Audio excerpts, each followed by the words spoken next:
Chapter 2, Roundway. The Kamadic and its crew. Terrent jumped out of his chair in response to his aide's report. We will arrive at the rendezvous point in 30 minutes. 30 minutes later, the Deadless, which jumped out to the rendezvous point, opened its huge mouth-like hatch and swallowed the Kamadic. Terrent paid little attention to the unique ship, rather his interest was directed to the detained women who were being transported off of the Kamadic. Terrent's subordinates had their eyes fixed on their prey as well as they were brought to the Deadless. The humans who were brought aboard the Deadless always ended up as toys for Terrent's crew, without exception. In the end, they all ended up as pieces of meat. Only Terrent was truly psychotic. The others in his crew were in fact only that way because they took drugs to ensure they would act that way. They took them to be just as psychotic as Terrent, lest one of them slip up and be purged for not being able to perform an expected act satisfactorily. This time, however, Terrent's only interest was Sena and Kariko. He showed no interest in the other women, even Amain and Jaikurin with their rare beauty. In other words, his subordinates were excited because they got to handle the other members of the crew. Even the subordinates who were too low rank to probably participate would at least have a high probability of being allowed to watch. Even with their enhanced madness, there were those who thought that disposing of the girls afterwards was outrageous. In fact, among the executives, an arrangement was made to divert Terrent's attention and to store the girls outside the Deadless. All they could do for now was to pray that Terrent didn't notice. At last, we meet again. Terrent headed from the bridge to the front of the large armored dock. He didn't look at the others, but instead walked right up and stared straight at Kariko and Sena's faces. "Terrent, you bastard," Kariko said. Terrent came close to Kariko and stroked her gruffly. "Finally, I'll get to make you mine, oh ho ho." Terrent enjoyed seeing Kariko's intimidating gaze that glared at him with the same murderous expression he had once seen. It gave him sexual pleasure. He quickly diverted his line of sight. The main dish was still ahead of him. Sena was the hors d'oeuvres. Terrent's eyes then turned to Sena. His scared expression was also a treat for Terrent. "Do you remember this?" Terrent took out the knife Sena had stabbed him with and flashed it before Sena's eyes. He raised his sleeve and showed Sena the scars that had been left behind. "I let it scar up so I wouldn't forget to get my revenge on you, Sena Yamada." Sena gulped in fear. It made Terrent feel even better. His hand trembled with the knife. "Good." Terrent restrained his hand with his other hand. He had to calm himself so he didn't end Sena right then and there. "Terrent, I've prepped the usual room," Terrent's aide said. "Huh. Oh, is that so? Let's get them back there so I can take this nice and slow, but first." Terrent pressed the switch on the knife and the blade sprung up. He jammed it right into Sena's arm where he had been stabbed. And when he did, the room was enveloped by a flash of light. Huge explosive blasts hit Terrent's ship. "What was that?" An executive on the bridge shouted. "The enemy ship has launched an attack. I'm reading a high-level energy reaction." Another operator shouted as the Kamadic began firing. The Deadless ruptured from the inside like a watermelon exploding. The Deadless has exploded. It was completely destroyed. On the bridge of the Kamadic, Sena, who was supposed to be caught, was staring at the blown-up Deadless. "Captain, are you okay?" Kariko, who noticed Sena's expression, seemed a little confused. "Was it really okay for us to do this? Of course, I know that the other party was Terrent, but we have standing orders to destroy the Deadless if we ever discover it." Amain answered brightly. "But what if we killed prisoners they had on board? On the Deadless, there are no living human beings other than the crew. This is a well-known fact among the other pirates." Ryoko gave a smile with discomfort mixed in. "I'm still surprised they fell for those aneroids. The things on Terrent's ship were just holographic force field bodies with a pseudo-body that moved based on personal data. They weren't even programmed well enough to fight, but they worked well enough as decoys. Yeah. It's a good thing we figured out that Fuku could make them. Even luckier that Fuku figured out what was going on. We should have been more observant." Sena turned his head towards Kariko. It's okay. We haven't had the ship that long, and this was a surprise event," Kariko said, and then she looked at Fuku. Earlier, the boy and the other bioroids who had been taken onto the ship had begun to make their move when Fuku detected them.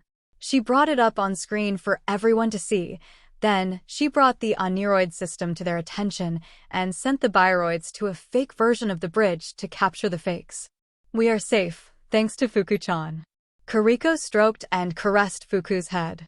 Mayan, you did a great job, Fuku. Maya. Fuku was very happy. At any rate, we now know it's possible to control those force field bodies remotely. We should study the system a little more, it could be very useful. I can think of a large range of applications. I never expected Eri-san's perverted personal data constructs from NB to be useful, ahahaha. It's a strange feeling being helped by her perverted hobbies. Hakuren said. Everyone nodded.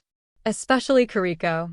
She remembered when the force field body of her was touched by Tarrant and shuddered like it was her own. Even so, I was amazed by the enemy's Bioroids. They were difficult to detect and even read as normal humans to all our sensors. There's a rumor that Tarrant has preserved the technology development department that the Shank Guild owned back in its prime. Those rumors may be true. Well, we should get a sample of one of the Bioroids and send it to Eri. I wonder how Fuku found out and how she knew how to act in anticipation of the enemy's movements. She's just been born and has no experience.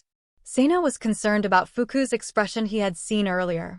She had on a cold-hearted, blank-eyed expression that was different from Kariko, Sito, and Aries, and yet he felt he had seen that expression somewhere.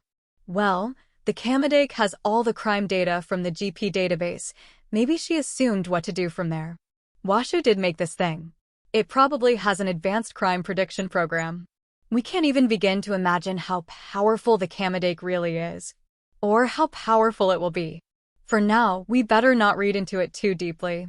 We can ask her when we meet her. Kariko said. I agree, Seina said, pushing his anxiety into the bottom of his heart. Well then, let's wrap this case up and take a vacation. About an hour later, Eri received a detailed report from Kariko. Eri nodded after reading it. Okay. We'll take everything from here, have the Bioroid body looked at by Washisama. Okay, thank you for your hard work. Have a nice holiday, Kariko. Good luck. But Eri-san, Eri sent a meaningful wink and switched the broadcast off quickly. It seems like Tarrant is still hiding the old Shank Guild scientific research lab, doesn't it? Mikami, who was watching Eri's exchange, said. The original Shank Guild was in the past a space pirate guild on a scale comparable to the current Daruma Guild. It was said that they had a large research organization similar to the Jurian Royal Academy before being dismembered after losing a war with Jurai. However, when the guild was dismantled, no trace of it was found. They developed the Deadless and a weapon that sank a third-generation ship. It wouldn't be possible for them to keep making things of that magnitude now, but they're certainly working on some things. I doubt it will help them against that ship. With the data that the Kamedake has, Washa should be able to solve the mysteries of the Deadless for us. I'm glad they took the bait. The incident with the Deadless was also reported to the headquarters of the Daruma Guild, the Big Daruma. The Big Daruma always moved, never staying in one place. Inside it there was a small natural planet which was protected by outer armor. There was a satellite as large as the moon orbiting it.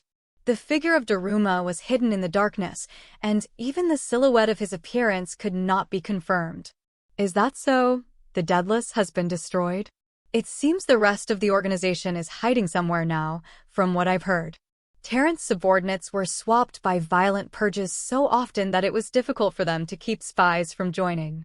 Although it was doubtful whether Tarrant even cared about having spies. However, Tarrant's death has not yet been confirmed. Oh, that's quite a shame. Well, the Deadless is one of the great legacies of the Shank Guild. If it's gone, it's entirely possible he is too. It's troubling. Although he is a nuisance, Tarrant is the heir to the guild, but he only thinks of their technology as tools to play with, so he isn't really a threat as far as I'm concerned. That boy, though, we have to reconsider how we deal with him. Are you going to have us go after Seina Yamada? If he took down Tarrant, he could take us down. This is going to be even trickier than dealing with Jurai or the Academy. What's more, there is the issue of that boy's new ship. There is a rumor that it's the same type of ship as Ryoki. There's certainly a bit of data on it we have that is quite worrying. What about the data? It is difficult to tell because we have insufficient information, but there are reports that there are mysterious gaps in the navigation schedule of the new ship. Is it a royal ship? The possibility is not zero, because it's said to be the same type of ship as the Ryuoki. So what you're saying is that the rumor is that this ship has ultra-advanced hyperspace traveling systems. I want you to investigate this with all your power and tell Terrance's remaining crew about the Deadless. We must make sure to keep whoever succeeds him a part of our guild. I am aware that their guild is necessary for keeping the Daruma Guild afloat. We need both their personnel and the research data of their research organization. Even so, if only one person's probability bias can have this much of an effect on us, it won't help. But I think the experimental fleet we're trying may be the trump card we need. It's ironic at any rate. We got the idea for that fleet from Seina Yamada. How's that going? Although it's still in the testing stage, it has yielded quite interesting results. This is much more than I ever expected. Looking at the data displayed in front of him, Daruma smiled. Yes, the development team is also surprised with these results, honestly. We have future plans to organize 10 fleets of the same type as soon as the final test is done. We're planning mass production if the operation goes well. If all of our guild ships become part of this new fleet, we will have nothing to be afraid of, not even Jurai or the GP. Faha. Ha. For Daruma, it was the first time in a long while he had laughed since Seina went into space. This is dangerous, but we have to keep this under wraps for now.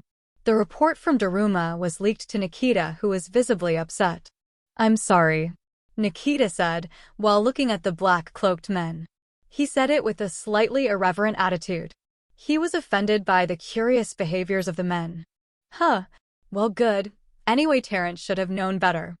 I bet he's fine. He's a crafty one. Yes, but we can't underestimate Seina Yamada's power. His probability bias is a nightmare, that's for sure. But if you look at his achievements so far, you can't dismiss his own capabilities as a factor, Nikita said.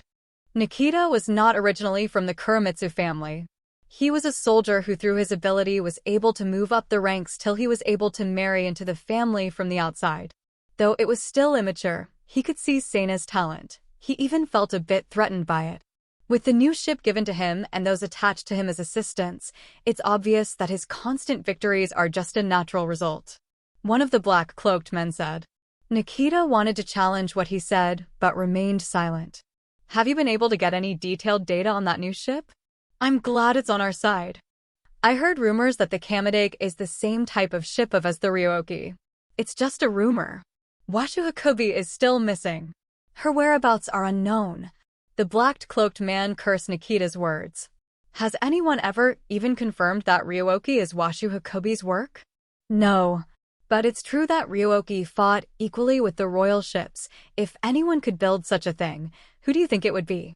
Washu Hakubi, Neja Akira, or one of the other top philosophers? Terrence Deadless is more useful to us than such a ship. What do you mean? Ryuoki's invasion of Jurai is a good example showing how impractical royal ships are. Their offensive power is orders of magnitude greater than anything else, but that's it. It's a deterrent, but it sucks at acting defensively, and they're extremely lacking in diversity. One-on-one it's unbeatable, with 9 at once if can easily be defeated. Especially if they're forced into playing defense.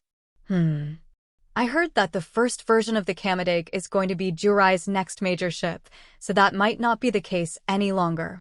Well, Terrence Deadless is still better than a general-purpose ship made for mass production. If we can acquire that technology, we can use it to buff up our military. In that sense, his mistake may be a good opportunity for us to acquire his legacy. Notify us immediately when Terrence's death is confirmed, Nikita. Yes, of course. Nikita saluted and quickly left the room.